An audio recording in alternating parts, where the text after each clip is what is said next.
नमस्कार भाइयों, कैसे हैं आप सब। और आज हम लोग स्टार्ट करने जा रहे हैं ब्रह्मांड यानी यूनिवर्स के बारे में पूरा बेसिक लेवल से।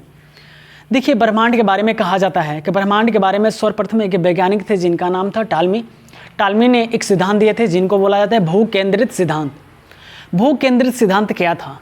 तो ये समझिए कि भू केंद्रित सिद्धांत में ये कहा गया कि पृथ्वी हमारे केंद्र में स्थित है और इसके चारों तरफ सूर्य चक्कर लगा रहे हैं। यानी कि भू यानी पृथ्वी, केंद्र यानी केंद्र में, यानी कि पृथ्वी हमारी केंद्र में है, सूर्य इसके चारों तरफ चक्कर लगा रहे हैं। इसी को बोला जाता है भू केंद्रित सिद्धांत। लेकिन ये ज़्यादा तक मान्यता नहीं रहा। सर्वप्रथम निकोलस कापर्निकस ने एक सिद्धांत दिया था, जिस सिद्धांत का नाम है सूर्य केंद्रित सिद्धांत।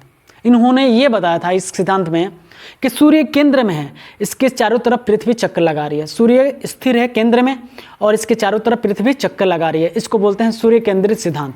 और ये बहुत ज़्यादा फेमस हुआ, इसलिए इनको आधुनिक खगोल विज्ञान का जनक भी कहा जाता है। आधुनिक खगोल विज्ञान का जनक किसे कहा जाता है? तो निकोलस कापर्निकस को कहा जाता है। ये बात याद रखिएगा। उसके बाद आपसे पूछते हैं ग्रहों के गति के नियम किसने दिया था? तो याद रहिए केपलर ने दिया था। ग्रहों के गति के नियम किसने दिया था? तो केपलर ने दिया था। ये बात याद रखिएगा। अगर उसके बाद अगर बात किया जाए ब्रह्मांड के निर्माण के लिए जो सिद्धांत लाया गया था वो कितने सिद्धांत थे? तो 3 सिद्धांत थे, ग्रहाणु सिद्धांत, निहारिका सिद्धांत और बिग बैंग सिद्धांत। अगर वीडियो पसंद आ रहा है ना गाइस, तो प्लीज़ लाइक, सब्सक्राइब, शेयर भी कर दीजिए। अगर बात किया जाए ग्रहाणु सिद्धांत जो था किसने दिया था, तो याद रखिएगा चैम्बरलेन ने दिया था।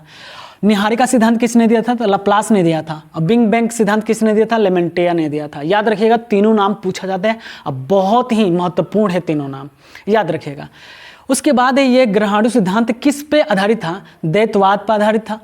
द्वैतवाद क्या होता है? तो याद रखिएगा, द्वैतवाद का मतलब होता है, समझिए कि पृथ्वी, सूर्य यहाँ पे क्या है? सूर्य हमारा क्या है? स्थिर है।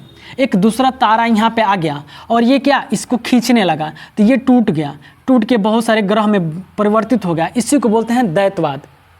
ठीक है, तो ये हमारा हो गया द्वैतवाद। उसके बाद निहारिका जो सिद्धांत था ये किस पे आधारित था? अद्वैतवाद पर था। अद्वैतवाद का मतलब होता है कि एक ही तारा था, एक ही तारा, और यही टूट गया और छोटे छोटे ग्रहों में विखंडित हो गया। एक ही तारा टूटकर छोटे छोटे ग्रहों में विखंडित हो गया, उसको बोलते हैं अद्वैतवाद। एक ही तारा इसमें माना गया था। अब बिग बैंग जो सिद्धांत था वो निहारिका सिद्धांत को किया गया, हेल्प किया, यानी कि उसी पर आधारित था। यानी कि यह भी क्या था? अद्वैतवाद पर था, याद रखिएगा। बात किया जाए बिग बैंग के बारे में, तो बिग बैंग सिद्धांत जो था ये, इसका अर्थ होता है विस्फोटक। क्या होता है इसका अर्थ? क्या होता है? विस्फोटक होता है, याद रखिएगा।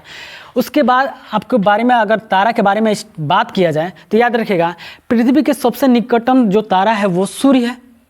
पृथ्वी के सबसे निकटतम तारा जो है वो सूर्य है। दूसरा निकटतम तारा कौन सा है? तो याद रखिएगा प्रॉक्सिमा है। कौन सा है? प्रॉक्सिमा सेंचुरी है। तीसरा हमारा क्या है? तो अल्फा सेंचुरी है, याद रखिएगा। तीसरा सूर्य, पृथ्वी के निकटतम जो तारा है वो क्या है? अल्फा सेंचुरी है। उसके बाद अगर बात किया जाए तारामंडल का, तारामंडल में देखिए तारामंडल क्या होता है, तो याद रखिएगा कुछ तारा मिलकर एक निश्चित आकृति बनाते हैं, उसे हम कहते हैं तारामंडल। अब प्रमुख जो तारामंडल है उसको यहाँ पे लिख दिया गया है। यानी कहने का मतलब है ओरियन भी एक क्या है? तारामंडल है, जिसको बोलते हैं व्याध। व्याध का अर्थ होता है शिकारी। व्याध का अर्थ क्या होता है? शिकारी। उसके बाद है वृश्चिक, ये क्या होता है? इसका अर्थ क्या होता है? स्कॉर्पियो ये इंग्लिश वर्ड है, याद रखिएगा। यहीं से लिया गया है, आपका जो स्कॉर्पियो जो गाड़ी है यहीं से लिया गया है स्कॉर्पियो। उसके बाद है कृतिका को इंग्लिश में बोलते हैं प्लेयडीज, याद रखिएगा। उसके बाद है सप्तऋषि आप देखेंगे 7 तारों का एक समूह होता है जिसको सप्तऋषि कहा जाता है, और इसी के नीचे जो है ध्रुव तारा पाया जाता है। ये इसको इंग्लिश में बोलते हैं ग्रेट बियर, याद रखिएगा, ग्रेट बियर बोला जाता है। उसके बाद है गैलेक्सी या आकाशगंगा या मंदाकिनी, ये तीनों नाम एक ही है। ये तारे के बड़े समूह को ही कहा जाता है। गैलेक्सी बोलिए या आकाशगंगा बोलिए या मंदाकिनी बोलिए, तीनों नाम एक ही है भाई, याद रहिएगा। प्रत्येक गैलेक्सी में 10 का पावर 11 तारा होते हैं, तथा कुल गैलेक्सी में 10 का पावर 11 तारा होते हैं। और कुल तारों की संख्या देखा जाए तो 10 का पावर 22 होता है। याद रखिए, आपको समझ में नहीं आ रहा, जैसे हम कह दें कुल तारा कितने हैं, तो याद रखिए कुल तारा यानी तारों को तो गिनना ऐसे तो संभव नहीं है। उसको हम क्या करते हैं कक्षा वाइज, जैसे मान लीजिए हम कहते हैं कि आपके स्कूल में कितने भी स्टूडेंट हैं, तो छुट्टी हो जाए तो आप गिन नहीं सकते हैं। लेकिन अगर हम कहते हैं कि क्लासरूम में सारे लड़के हैं, उसको गिनना तो आसानी से गिन सकते हैं। अगर एक क्लास में मान लीजिए किसी में एक क्लास में 25 को है, तो मान लो ऐसे 10 को क्लास है तो 250 लड़के हैं। तो वैसे ही अगर गैलेक्सी की बात किया जाए तो टोटल 10 का पावर 11 क्लासरूम है, और एक क्लासरूम में कितने लड़के हैं तो समझिए कि 10 का पावर 11, और दोनों को अगर गुणा कर देंगे तो कुल तारों की संख्या हो जाएगा 10 का पावर 22। याद रखिएगा, तो कुल तारा का संख्या कितना हो जाएगा 10 का पावर 22। याद रखिएगा, क्योंकि आपको पता है 10 का पावर 11 गुणे 10 का पावर 11 जब गुणा करेंगे तो पावर क्या होता है जुड़ जाएगा, बेस में आपका वही होता है, तो आपका हो जाएगा 10 का पावर 22। हमारा सूर्य जिस गैलेक्सी में है उसको क्या बोलते हैं, तो उसको मिल्की वे बोलते हैं या दूध मेखला बोला जाता है। सूर्य हमारा जिस गैलेक्सी में है उसको बोलते हैं क्या, तो दूध मेखला या मिल्की वे। हमारी गैलेक्सी का आकार कैसी है, तो हमारी गैलेक्सी यानी सूर्य जिसमें है उस गैलेक्सी की बात किया जाए तो वो सर्पिलाकार है।